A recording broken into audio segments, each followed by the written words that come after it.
Hello everybody. I am sitting here in my studio and what I like to show you is my new class, how to make a dolly necklace. Why do I call this a dolly necklace?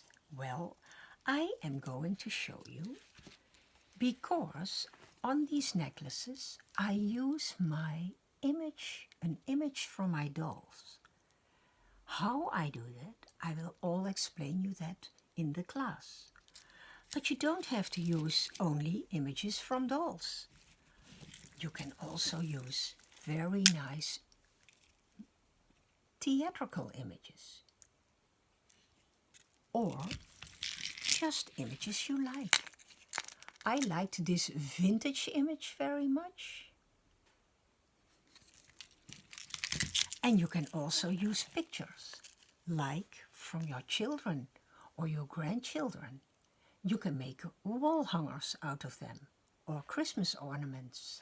So, when I inspired you a little bit, showing you these images, then maybe we will meet in this class.